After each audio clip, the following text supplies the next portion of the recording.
Okay, everybody ready? We got to get going. You guys are leaving? Why are you leaving? You're missing all the important stuff. This is stuff I've never talked about before, so you should stay. And it's important because I bet I bet they're leaving and they're the dealerships I'm going to make fun of at the end. Let me preface this by saying if I use your dealership as an example close to the end of the presentation, it is not to make fun of you and embarrass you. It's truly because when I do stuff, the screen captures that I use, I try to use local dealerships just because it makes it cooler for the people there. And I have some examples of some stuff that's sort of bad. It's not to make you look bad if you're in the room. It's to help you out so that you know, holy crap, you got something to go fix. So this is, that was my contact stuff. This is part 2 for everybody that was asking for the link. It's bit.ly/dd24-SEO. The first part was -1. This part is -2.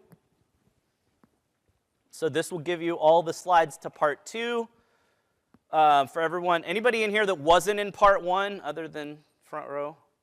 Okay, so just really quickly, I run the SEO department for DealerOn. Who cares? The important thing is go to our blog. We won an annual poll for the best local SEO blog in the world, and we won that, so that's pretty sweet. And I do a Wednesday video series, except for last week because of NADA recovery, and this week because I'm here. But other than those 2 Wednesdays, every Wednesday there's a short 3 to 5 minute video on SEO and digital marketing and PPC that you should go watch, so check that out. Also, bullet points kill kittens for everyone that doesn't remember that from 45 minutes ago.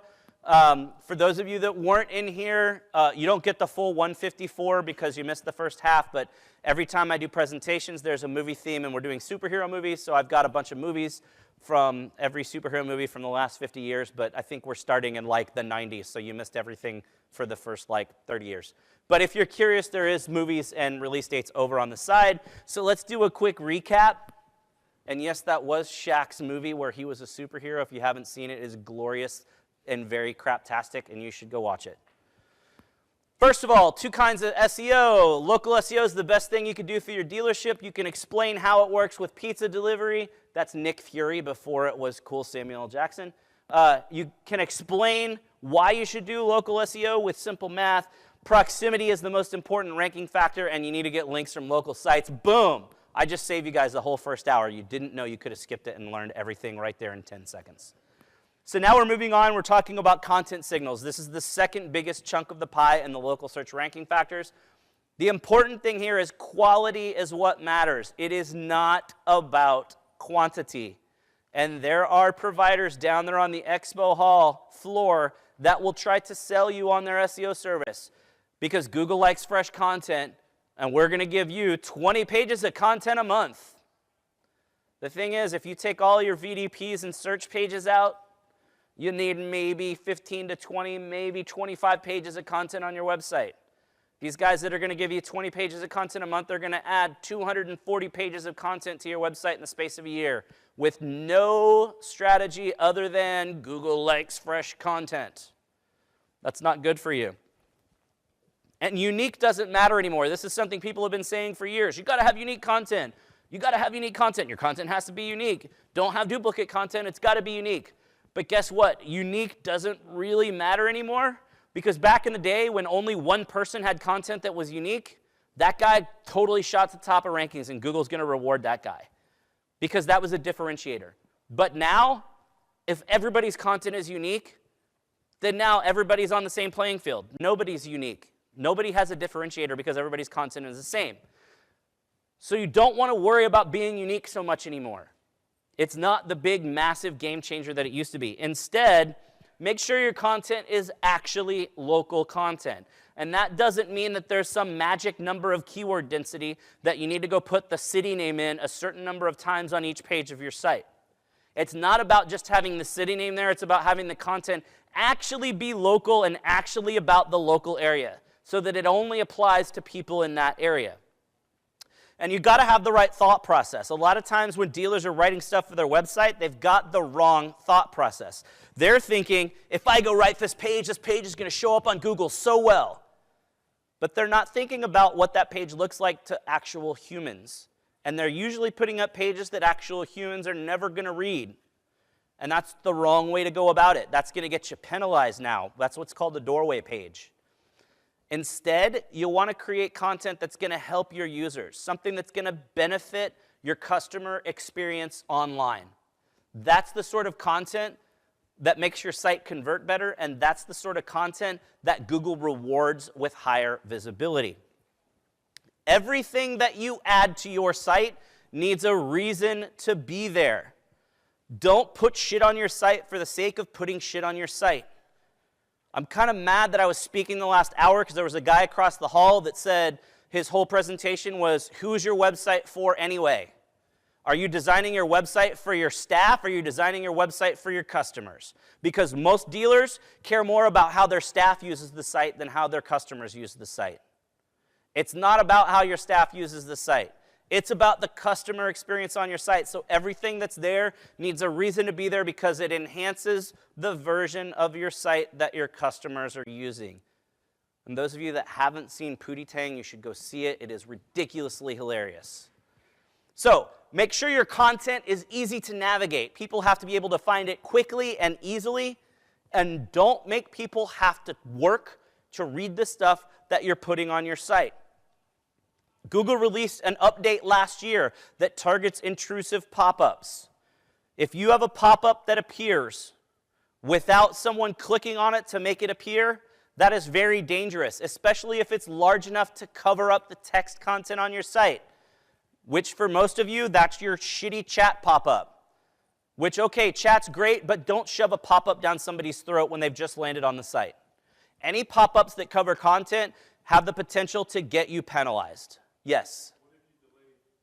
Even if it's delayed, if it happens without them clicking on it, that risks a Google penalty. It doesn't mean you're penalized now, but if Google has specifically rolled out an update that says we're rolling out an update that's targeting pop-ups that cover up your content that happen automatically, just because they haven't turned the dial up far enough to penalize you yet doesn't mean that they won't do it in the future. So you need to be really careful with that. Also, there's lots of dealers that will hide content where you'll have like 2 or 3 sentences and then have a button that says read more because it makes your page look pretty or because you don't want to scroll on mobile. If you're putting it there for humans to read, why are you making them click again to read that text? It's a shitty user experience, and if the text isn't visible when the page loads, it doesn't count for SEO. Google's not going to index content that's not visible to humans when the page loads, so don't do that either. And everybody out there, this has been the big catchphrase for forever. Content is king. Trying to say that content matters more than anything else. You guys have all heard this, right? Content is king. So if content is king, how come everybody is so shitty at writing content? Right? And dealerships are really bad about it. Really, the only industry that's worse at writing shitty content for SEO than dealers is bankruptcy attorneys and personal injury attorneys. So the biggest pro tip I can share with you about content, read it out loud. I'm not talking about think it in your head. I'm talking about you write that post or that page, and then you read it out loud word for word. Then you give it to the guy next to you and have him read it out loud to you. It needs to be conversational. It needs to sound like something that you would say to someone that just walked into the dealership. So if you read your content and it says something like, hey, if you want to buy a Ford pickup, come to our Dallas Ford pickup dealer because we sell more Ford pickups in Dallas than any other Ford dealer in Dallas, and we're the pickup headquarters of Dallas, Texas, so come to our Ford dealership and buy your Ford pickup. The guy that wrote that was like, holy shit, we're going to rank for pickups in Ford in Dallas. But when you read it, you're like, man, that sounds stupid. And same thing, if I just came walking in, or if he just came walking into my dealership, I'm like, hey, welcome dealership. Did you know, and I'm going to use Dallas terms so I can rattle them off really quick. If he came walking into my dealership in Dallas, I said, hey, man, welcome to the dealership. Did you know I also serve customers in Plano, Allen, Richardson, McKinney, Grand Prairie, blah, blah, blah, blah, and list off 20 cities? He's going to be like, what the hell is wrong with you, dude? Right? So don't put that shit on your homepage. It doesn't help you rank in those cities, and people don't care. Same thing. If you're a Ford dealer, you don't have to say, we sell the F-150 Mustang, blah, blah, blah, blah, blah, and list through every model that you sell. It doesn't help you show up for those things. It doesn't sound conversational. Read it out loud so you can catch that stuff and make your content better. Also, here's another big thing. We do this for dealers all the time. Take your homepage content. And it really works for any page, but homepage is the best to do it. Let's say I take your dealership name and your city, and I change it to a different dealership in a different city. It doesn't even have to be a competitor. But let's say you're a Ford dealer, and I change it, the name of the dealership and the name of the city, take it from Orlando to Denver. Does it work on that guy's site? If it does, then your content sucks. Remember, I said it's got to be localized. It needs to be so about your dealership and your customer experience and your processes and your local area that it doesn't work for any other dealer in any other city. Even if you switch it to another dealership in the same city, it shouldn't work. That's how you know if you've got good content or not. It's wrong if it works on somebody else's site. Completely wrong. That means your content really sucks. Don't forget, this is something really big. I had a dealer last week call up my consultant and say, I don't want you to touch any page on my site that's not directly related to selling a car. And she said, yeah, we can't do that. And he said, I don't care. And she said, let me let you talk to my boss. And I got on the phone and I said, look, man, you're paying me to do your SEO. I am not your peon employee. You're hiring me because I've got the expertise to help you get better visibility, so you can't tell me how to do my job. I'm not going to walk into your dealership to try to buy a car and tell you, hey, you know what, you shouldn't really do it this way, and you should do it this way, and here's how you should have your sales guys compensated. You're going to be like, dude, you're buying a car. Why are you telling me how to run my dealership? Same thing. There's different kinds of content that go on your site. Everything is not directly related to selling a car. Everything is not directly related to having people come in for service. You've got content that belongs on the main pages of your site. You've got other content that is perfectly valid and definitely necessary that belongs in your blog and not on the main pages of the site.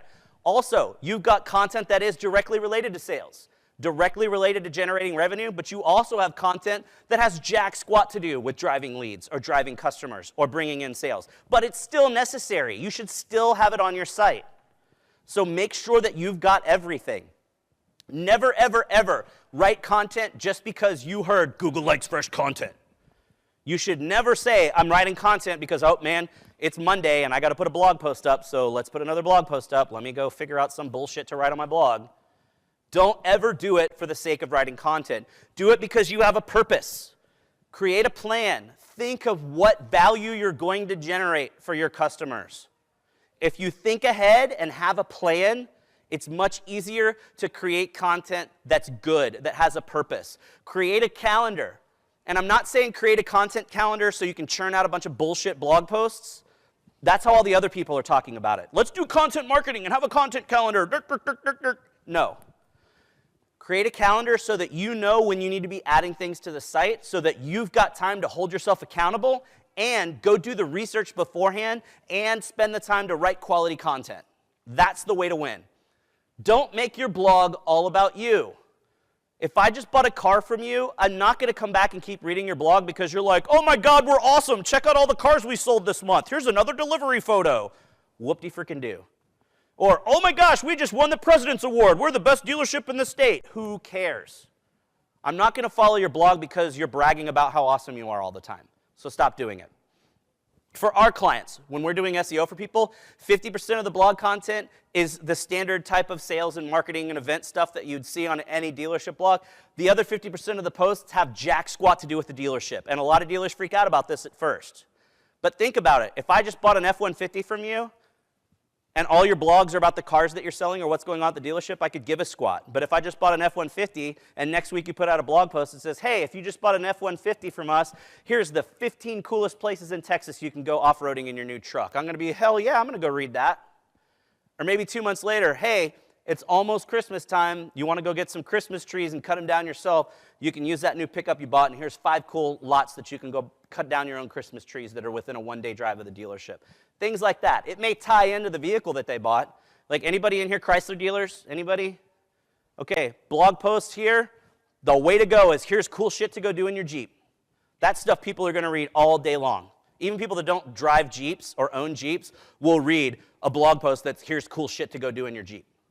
So it could kind of tie into your brands that you're selling. It may not. Maybe it's here's the 5 best barbecue joints to go eat in Dallas. Or here's the 10 cool haunted houses that you should go to in our area this year. Stop making excuses. It's really not that hard to write cool stuff, especially because you're involved in the community like we talked about before. Any business out there can create interesting content. We have a dealership that actually times every oil change that comes in, every time. It's an internal gamification system to keep things fun for their service techs. Had nothing to do with SEO, had nothing to do with content. But on one of the calls that we had with them, they mentioned, oh yeah, we have this whole internal game for our service techs to try to do the fastest oil change, but there's a whole checklist of all the things they have to do to make sure that while they're trying to do it fast, it's still getting done right. And it's a big competition at their dealership. And they actually have people that come in for service that want to see who's the fastest guy last month, and that's the guy I want to do mine. And it's this whole competition. Guess what? Now that's a monthly blog post we can do. Hey, this was the guy that beat the service record. He has the fastest oil change ever done at this dealership. Super easy to do. Or, like I said, fun places to go in your Jeep, cool places to drive in your truck. You just bought a convertible. Here's 5 places that are within a half-day drive of your town that you can go that are fun to go do. You can create stuff around the vehicles you sell that's still fun and interesting that has not really that much to do with the dealership. So, ideas for local blog posts. I'm going to run through these really quick. Talk about stuff that's going on in the local community. Who cares if it has anything to do with the dealership? Become a community resource. People in the community can come read stuff on your blog about what's going on in the community. This is also going to be great for link building. This is stuff that people will link to because you're a resource for good information. Once you sponsor a local event, write about that local event on the blog. Post pictures of the golf tournament that you just sponsored, things like that. Create local event guides. We did this for the White Rock Marathon, which is now called the Sprint Marathon because they have to commercialize everything in the world. But it's this massive marathon in Dallas, and we did this 6 years ago. We wrote an event guide. So it was a bunch of top 5 lists. Top 5 hotels to stay in that are near the race route. Top 5 places on the race route to stay in and watch your loved one go by. Top 5 steak places to go to in Dallas because everybody wants to have steak. Top 5 barbecue places in Dallas. Top 5 burger places in Dallas. Put them all into this PDF and then pushed it out. Got a bunch of links out of it, which was cool, and had a ton of people reading it and have people coming back every year that continue to read this content. And actually, the first year we did it, there was a guy that bought a one-way ticket to Dallas to come run the race and bought a BMW from the dealership and drove it home. Because he found the event guide and he thought it was so cool, and he was about to buy a car anyway, and he started looking around and found a really cool deal on a really specific BMW that he was looking for. It ended up in a sale, and we didn't even want that. Wasn't even our goal, and it still worked that way. So that's a cool thing to do. Local resource directories are great. I mentioned that in the first half. The first half, you want to go be on the resource directories for links. Now you're putting a resource directory on your own site. Hey, let's support all the mom and pop local businesses. Hey, this is the dry cleaner you should use because he lives next door to me and he's super cool. Hey, we like this guy over here. Go to this guy. Need more ideas? You can go here. This is a post I wrote on Search Engine Land, bit.ly/local-content-ideas. We'll take you through more ideas. Please, on your blog, don't do stupid shit like this.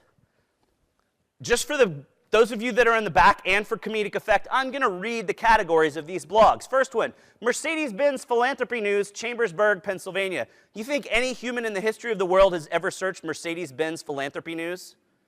Not just the fact that it hasn't happened there, but they also have Mercedes-Benz Philanthropy News in Hagerstown, and Mercedes-Benz Philanthropy News in Winchester, and then Mercedes-Benz Recognition in Hagerstown, and Mercedes-Benz Recognition in Winchester. They basically have Mercedes-Benz insert keyword here in 4 different cities. So they have thousands of blog posts that are written for those specific things that no human in the world is ever going to search for. Who cares? They're writing content for the sake of writing content. They're not writing content that they really expect people to read. And don't forget the content marketing, or don't forget the marketing part of content marketing. I talk to dealers all the time. They're like, man, I went and wrote all these cool blog posts, and nobody sees them. Well, it turns out on their menu, their blog is the 15th thing down under the About Us submenu, and they have never shared a single link on social media. You have got to promote your content with paid social posts, or at least with organic social posts if you want people to read it. Yes, you're also hoping that that content is going to show up well in Google searches, but a lot of times you're not doing link building to your blog, so your blog's not really going to rank as well. You got to be sharing it on social. Push it out there. Let people know you're writing about it. And don't forget to build links to your blog. If you write a really cool blog post, one link is usually enough in your market to get that blog post to rank #1 for whatever that blog post is about. So if you've got a lot of link building going on, send some of it to your blog. It helps it rank better. And here's this is the most important thing I'm going to talk about today. You have to change the way that your brain is working. You have to think mobile first. Google has just released the mobile first index. We've been talking about it for years. It's actually here. It started 2 weeks ago. In the past, it was a desktop index, so that when you were doing a search on Google, whether you were on your desktop computer or on a mobile device, Google's index was based off of the spiders looking at the desktop version of your site. They flipped it around now. So regardless of which device you're searching on, your search results are based on Google looking at the mobile version of your site, which is super bad news for a lot of the people in this room. Because a lot of you are hiding content on mobile to make it a better user experience, supposedly, so you don't have any content on your mobile site. Or you're not on a responsive platform because you're with that really major provider that thinks adaptive is the way to go because they're 15 years behind the times. And if you're on that platform, you're really, really screwed. You have to be on a responsive site. Now that this update is rolled out, if you're not on a responsive site, you're going to lose, period. End of question. No matter what BS PR they throw at you, if you're not on a responsive site, you're going to lose.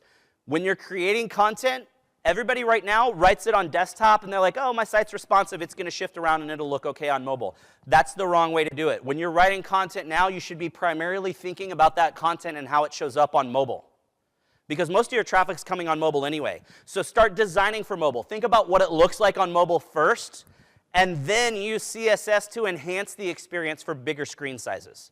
Instead of thinking, OK, I'm writing it for desktop, here's what it looks like. Yeah, it'll shift around for mobile. Think about, I'm writing it for mobile, and then if it's a bigger screen size, I can use CSS to add this other image in or show this extra thing over here. You should, in fact, be designing for 3 different screen sizes, mobile first, then tablet, then desktop, for every piece of content that you're writing. If you want to show up in searches, that content has to be on your mobile site.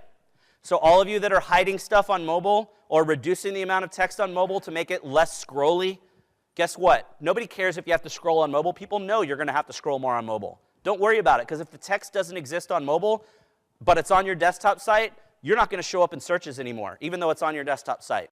So it's got to be there on mobile if you want to show up in searches. And think of it this way. It's not keyword to keyword anymore, like we said before. Now it's more about concepts. But if you want to rank for a concept, you need a page about that concept on your site. We have dealers all the time. They're like, man, I don't get why Jiffy Lube's kicking my ass. Because Jiffy Lube has a whole website of pages about all the different services that they provide. And most franchise dealerships have a service scheduler page, and that's all that's there. You don't have anything about oil change or tire rotations or filter change or any of that stuff. So if you want to rank for it, you need it on your site. Don't forget, at a minimum, you need model research pages. This is not a VDP. This is an intensive model page that talks about interior, exterior, and drivetrain features for each model.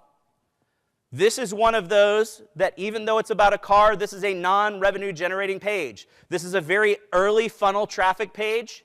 These pages will rank very well in your local area. They'll get a ton of traffic, but it's not going to convert because this isn't somebody that's ready to buy a car. This is somebody that's thinking about buying a car and trying to figure out what they want to buy. But this is huge content you've got to have. You've got to have service content. Create lots of service content. Your service page or your service dropdown shouldn't just be like, hey, we've got a certified techs and a cool service department. Click here for our hours in our forms. Like, don't. You got to have a lot of content there. You got to have used car content. That's why the independents kick all the franchise guys' asses, because they've got used car stuff all over their site, and the franchise guys just have one page that says pre-owned vehicles. Guess what? No human in the history of the world has ever searched for a pre-owned vehicle on Google. Everybody searches used cars. So every dealership thinks they should be number one. Everybody always thinks they're the best. I don't get why my competitor's beating me. I'm clearly a better option. I should be number one. But there's only one number one in any market. So you have to ask yourself, why do you deserve to be number one? And the answer is not because we treat our customers like family, because probably half the people in the room have that on the home page. And the answer is not, we have a shiny new showroom, because so does everybody else. And the answer is not, we are a one-price, no negotiation dealership. Who gives a shit?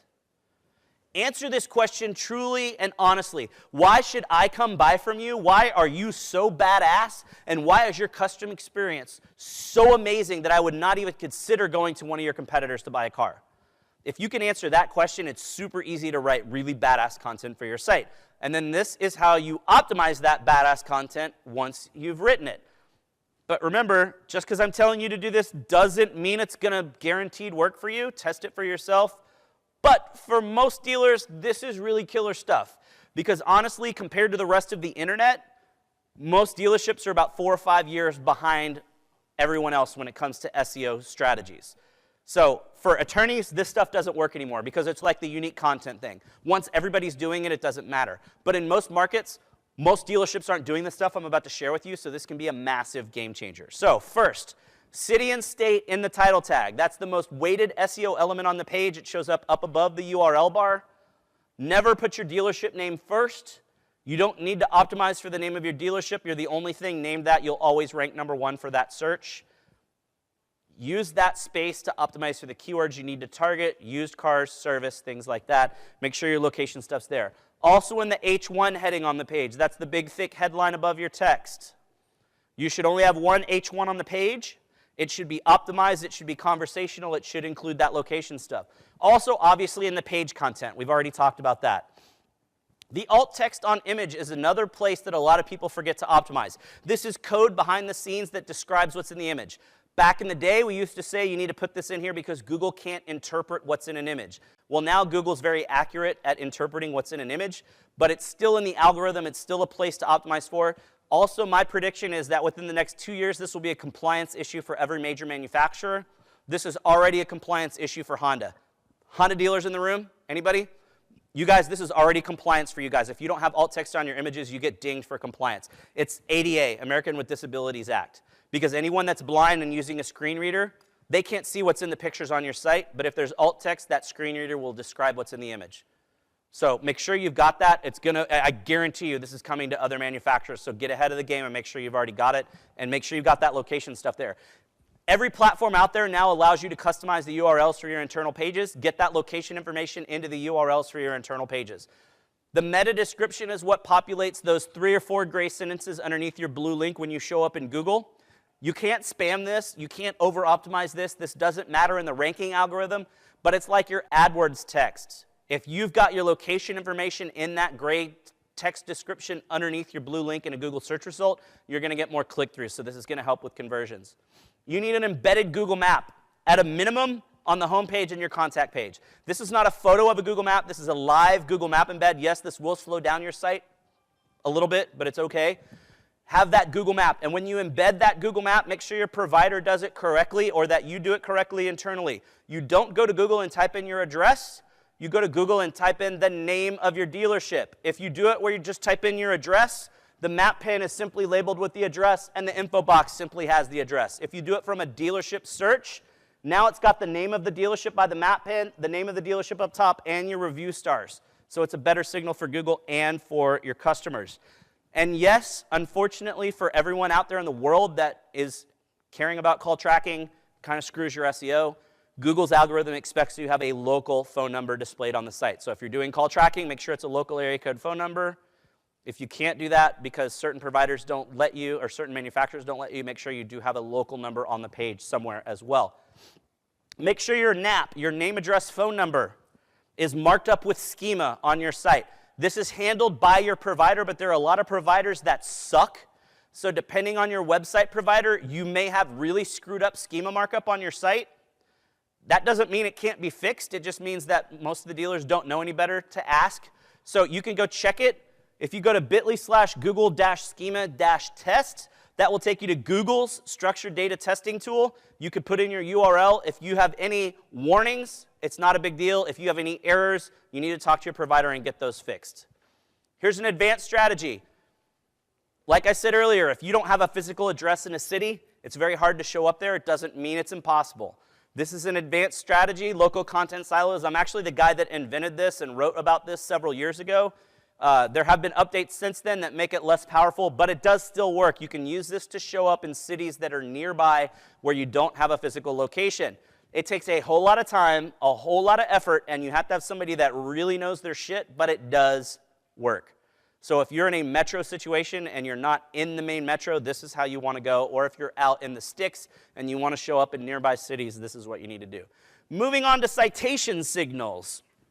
8.4, the next biggest chunk of the pie. Citations are like your online ID. It's mentions of your dealership's name, address, and phone number information on third-party sites, basically directory listing type sites. Now, they used to be really powerful, but now they're more of like SEO 101. It's a foundational signal. Internally on our team, we kind of liken it to an ante that you have to pay to play local SEO poker. It's the basics that you need to get right at the beginning. But most dealerships don't do squat with them, and most SEO providers don't do anything with them, especially the providers that don't do local SEO. They're not even paying attention to citations.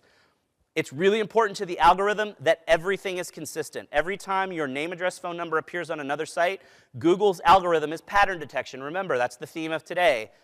The pattern detection algorithm wants to see the same pattern everywhere. So if you've got the wrong info, that sends a problem. And here's a graphical representation of what that citation ecosystem looks like.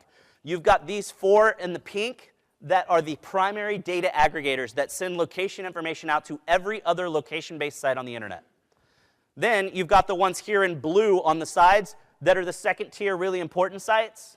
And then you've got the gray ones that are the third-tier sites. And everything feeds back and forth between each other. And then you've got Google down here on the bottom looking back upstream. And if Google sees conflicting information, that's where you have visibility problems. Think of it like this. Google expects a dealership in your town to be listed on a certain number of sites. You need to be listed where Google expects you to be listed. There's no magic number, but for the sake of example, let's say that number is 50 for your town. If Google expects you to be listed on these 50 sites and you're only on 20 of them, it's a foundational factor. That could be a big part of the reason your competitors are kicking your butt. So you can use a tool from Moz. It's a free tool. You don't have to pay for this one. And it checks your top 15 citation sources. Now, when you go in, there's a field to start typing in the name of your dealership and a field for your zip code. As you type in the name for your dealership, it's going to have an automatic drop down for autocomplete. Do not click on that. Put the dealership name and the zip code and click search, because then it's going to look for possible matches. You only want to see one possible match. If you're like Mountain States Toyota and you've got 18, that means you've got a lot of mismatched information out there that you need to go get fixed. But the really cool thing is, once you click on one of those, it takes you to the graph. On the graph, you want to be at 75% or higher. If you're at 75%, there's really no difference between 75 and 85 or 90. You'll never get to 100.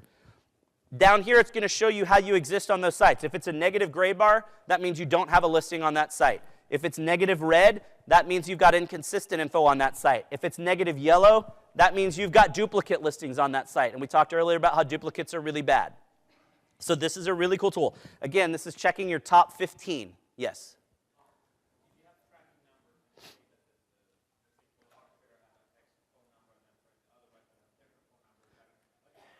Yes. If you do call tracking where you have different numbers on every single site out there, that's going to cause problems for SEO. Because again, Google expects the same number to be listed everywhere. But if you only have a tracking number on like AutoTrader and Cars.com and then everything else is consistent, well then it's okay if those two don't match. Because you're spending money on AutoTrader. You want to know how many calls you're getting.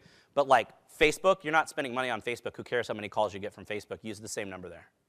That doesn't apply to AdWords. Doesn't apply to AdWords. Google will break its own rule if Google's making money off of it. So then that was the top 15 sources. This is everything else. There's a tool called WhiteSpark. This is $20 a month. It's the best $20 you'll ever spend if you need to clean up problems. So this finds every citation that exists, not just the top 15. You can also compare your citations to your competitors so you can see what they've got that you don't have. You can also enter keywords and find new opportunities for citations based on the keywords that you're entering. So this is a really cool tool to use. So this doesn't really necessarily fit in citations, but it's the best place to put it. There's been a really big, buzzy, trendy thing in the industry lately where all the dealer groups are like, we want to be like Amazon and have one site that has 5 gazillion cars on it for all of our stores. That's a shitty idea, so stop doing it. Everybody in here, if you're thinking that, don't do it. It doesn't work in Google. Here's why. Google favors individual rooftops. All of these signals I've been talking about, everything is there on an individual site. It's not there on the group site. Yes?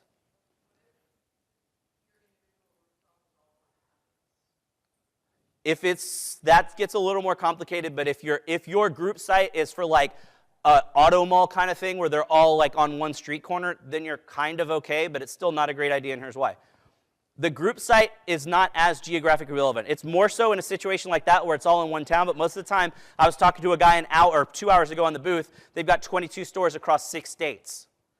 If you're trying to use one group site to show up well everywhere, You're trying to fight against that guy that's actually in Orlando, that his entire site is geographically relevant to Orlando, and like 10% of your site is relevant to Orlando. It's going to kick your ass all day long. All the citational stuff that I just went through won't exist for a group site.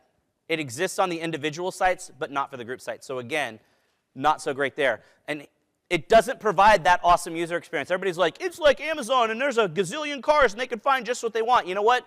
Your customers don't care, because it's the same shit that they can buy from any other dealership in town. You don't have super unique stuff. So your customers want something that's nearby that they can get what they want, and that's how the individual sites work. Plus, if you're going for that group site, let's say for her, she's just asking about all of her stuff at one single address. Let's just assume it's 4 different OEMs that she's selling in that one site. If she goes to a group site, she's going to maybe show up as one search result in any search in her town. If she puts her SEO efforts into her 4 individual sites, she could have 4 results on any search page.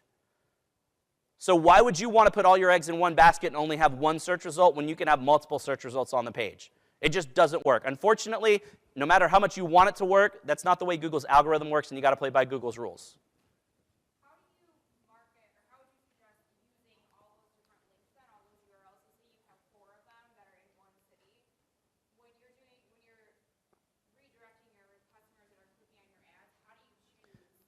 But if you're doing ads, that's on digital marketing side, and that doesn't apply to this. This is all for organic stuff. So you can do whatever you want with AdWords. It's a good idea to send stuff for paid ads to the group site, or for offline marketing or traditional marketing. So moving on, Google My Business. Here's where we get into some really cool new shit that I've never talked about before. Is everybody pumped? Are we all excited? Okay. Google My Business used to be called Google Places. Used to be a separate experience on that Google Plus network, but since only like 3 people ever use Google Plus, they killed it. So now your Google My Business stuff lives in your knowledge panel, which is that bar that shows up on the right side when somebody does a brand search. Looks like this. This is where your Google My Business shows up now. That's where people interact with it, okay? One thing we run into all the time, hey, my last internet manager is the guy that claimed it, and now he left, and he won't answer emails, and I can't reply to reviews. What do I do? Oh my gosh, please help me. Use Twitter support. Even if you don't really use Twitter, go sign up for Twitter, or talk to somebody you know that uses Twitter. It doesn't even have to be tied into your dealership. But tweet to @GoogleMyBiz and say, oh my God, we're locked out of our listing, we can't get in, blah, blah, blah, blah. Usually within half an hour, you're going to get back in. These guys will help. It's amazing. So that's really killer. Also, the site link here, you've got website. People can click website on desktop or on mobile. It's broken, and Google doesn't give a shit. I don't know why. We've pointed this out to them for 4 years. They still haven't fixed it, but attribution is broken. Most of the clicks up there on website, or if you're in the map pack, you have the 3 results under the map, and it says website. You click on that. Attribution is broken. Most of that traffic, even though it's all organic, is showing up as direct traffic in your Google Analytics. So you want to add UTM tracking inside your Google My Business dashboard for your website link so that you can force all of that traffic to show up as organic, which is what it actually is. So you have to do that, or it's going to get misattributed as direct traffic. Here's the code you want to do. UTM source equals GMB listing. UTM medium equals organic. It's very important that your medium is organic, so that if you go into Google Analytics and you click on your sources and you just click channels, you still want this to show up there. If it's just in your source medium list of your referral traffic, you know that that's organic traffic, but anybody else in the dealership won't necessarily know, or anyone that comes in later down the road won't know. Make sure you label it as organic so that it's lumped in with all of your organic traffic and you know what's going on and you're consistent. Now, also, Google has recently released what I'm calling phantom listings. I did a video about this a couple of months back. These are department listings. This basically came from like Walmart or Sam's Club, where there's different departments within the store. They're doing this for car dealers now, and this has been released. I guarantee you, everyone in this room, other than, I don't know, there's some Chrysler people in here, they probably don't.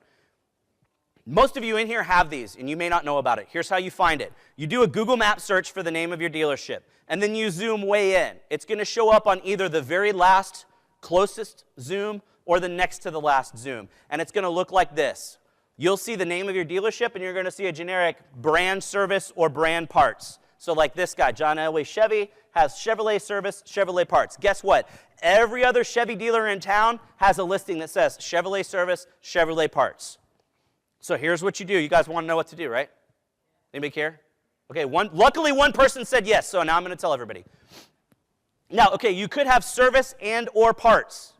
So it's going to say brand service, brand parts. That depends on the size of your dealership, the perceived size of your dealership, and what you sell. Because it says brand service and brand parts, all the Chrysler dealers are screwed. All you get is Mopar parts, but they won't do Chrysler, Dodge, Jeep, Ram service. So that's all you get. So if you have any of those listings, when you click on this listing and it pops over and it shows this listing, it'll say Chevrolet service. And right here for the address, it'll say the address and it'll say located inside of John Elway Chevrolet. So you can't create these. These are created by Google, but it says it's located inside of your main listing because it's a department listing. So if you go in and click claim listing, you don't have to wait for a postcard or a phone call. It claims it automatically because it's a child of the parent that you own. So everybody at first was like, oh my God, what if my competitors claim it? Your competitors can't claim it. Only you can claim it. But you need to claim it and optimize it. Here's how. Keep the name that's there. Brand service, Ford service, Chevy service, Nissan service. Keep that. Then add a dash and your dealership name at the end. Also, the phone number has to be unique. If you put the same number on all three listings, the service listings and the parts listings will disappear. It has to be a different phone number than what's on your main listing. So it needs to be a phone number that rings directly to that department. Super important. Also, make sure the website link is updated. The website link needs to link directly to the service page or the parts page on your site, not to the home page. Also, the categories are incredibly important. I told you earlier you wanted, for example, using Chevrolet, you wanted Chevrolet dealer, used car dealer, Chevrolet, and auto service or Chevrolet service. You can't do that on your main listing anymore. Your department listings have to have unique categories. So you have to take your auto parts store off your main listing and put it on the Chevrolet parts listing. You have to take your auto service off of your main listing and put it on the Chevrolet service listing. The categories have to be unique per the different listings. Also, update the hours. Here's what's really cool. How many people have been frustrated as hell that Google always just shows the hours for your sales floor? Right? It sucks. Now, if you've got these listings and you fill out the hours on the service hours listing, on your main listing, it's now going to show sales hours and service hours separately. So this is going to solve a lot of headaches for a lot of dealers out there. Something else brand new, Google Posts. You need to start using these. I actually have a dealership that we do this for. It's one of the Hendrick dealerships. Google reached out to us and said, this dealership is getting more visibility off of Google Posts than any other business in the entire world. We want to partner with you on a study. This will get a shit ton of eyeballs on your content. Start doing it. So this is on your knowledge panel, you get an image and a little bit of text and a button that says learn more. So you're surfacing stuff. This will also turn into a carousel. If this is for an event, like Truck Month, it will last as long as that event lasts. If it's any other type of post that's not tied to an event, it lasts 7 days and then it expires. But if you have multiple posts, you get a little arrow right here and you can carousel through. Or if you're on mobile, you can swipe through. When you click on this, it actually pops a pop-up over the entire window and you see the big photo and your text and a learn more button. That can lead to your website.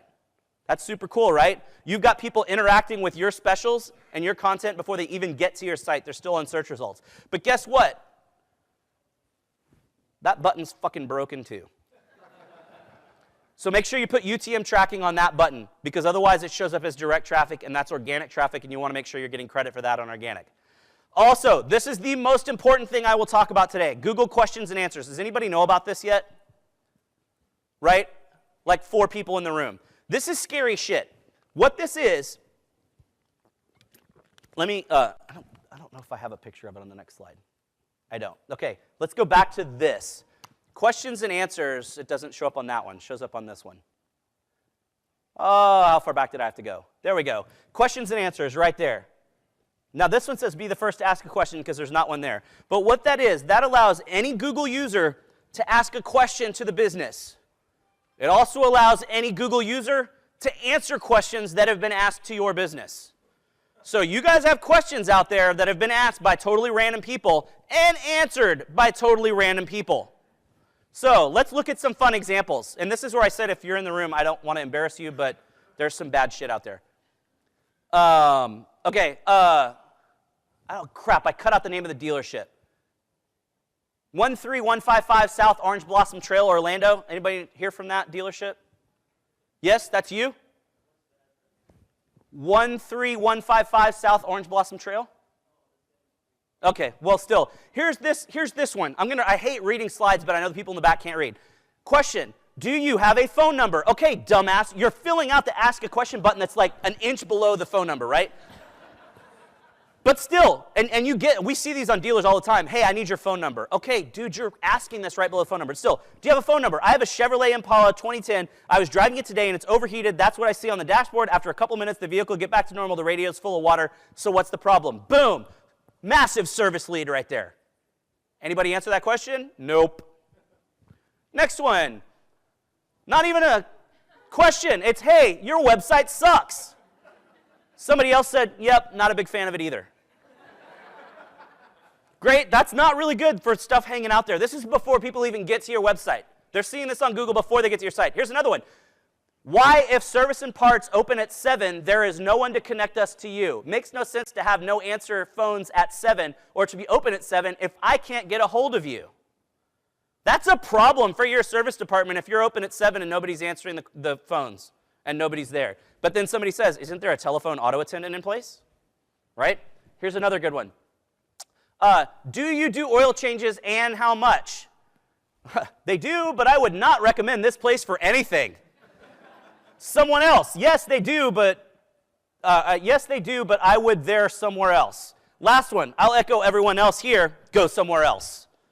If you're that dealership, you don't want people saying, not only is that bad that they're asking, do you do oil changes? Yep, I do oil changes, and they're $29.99. But you got people going, oh, shit, man, don't go there. And not just one, 2 or 3 other people, hell yeah, that guy's right. Do not go there for anything. That's bad. You guys need to control that conversation. So you can't monitor this anywhere in Google My Business. You have to do a brand search for your dealership and click on the knowledge panel to see what's going on. But if you're logged into your Google account, when you answer the question, it will say whatever the account name is, and it will say from the owner. This is like reputation management right here. You've got to be in controlling this conversation. But here's the cool thing. You can also ask questions of yourself. And yes, you have an FAQ page on your site, but these people aren't going to your site yet. This is outside of your site. So if there's a lot of questions that are being asked, ask the question yourself as the dealership, and then answer it yourself as the dealership. And you're creating a better user experience before people even get to your website. Last thing, really quick, review signals, 6.7%. I mentioned earlier you need to spread your reviews among sites. These are the sites you need to do it among. Google, number 1. Facebook, number 2. Industry sites like DealerRater, Edmunds, Cars.com, number 3.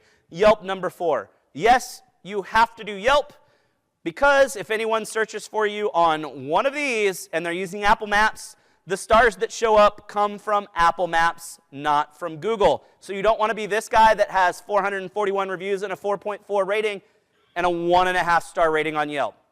How many people are going to decide not to come in for that oil change or to buy a car because your ratings suck so bad? It also powers the stars for Siri. I'm going to try this. Last time I tried it, it didn't work. Hey, Siri. Come on. Somebody else's phone just did it. I heard it click. Okay. Hey, Siri. Find a Toyota dealer near me. One option is Toyota on S Orange Blossom Trail. Is that the one you're looking for? No. The second is Toyota of Orlando on Vineland Road, about 6 miles to your north, and it gets 2.5 stars. It's open today. After the first one, everyone that Siri reads off, it's going to say how far away it is and how many stars it has. And those stars come from Yelp, not from Google. So it doesn't really matter how many reviews you have on Yelp, but you got to make sure you've got a good score there. You're going to get screwed. You need to reply to every negative review that comes in for your website, every single one. And remember, your reply is not for the person that wrote the review. You go deal with that person offline. Your reply is because everyone else out there wants to see how you deal with a pissed off customer. Or how you deal with a nut job if that person is clearly a nut job. So you've got to get a response posted. Also make sure your responses are well written. Don't use all caps. Don't use poor grammar.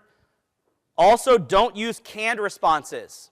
like this major reputation provider in automotive that puts the exact same response to every bad review, and they only change the name of the person they're responding to. That makes you look like a supreme jackass that doesn't care about customer service.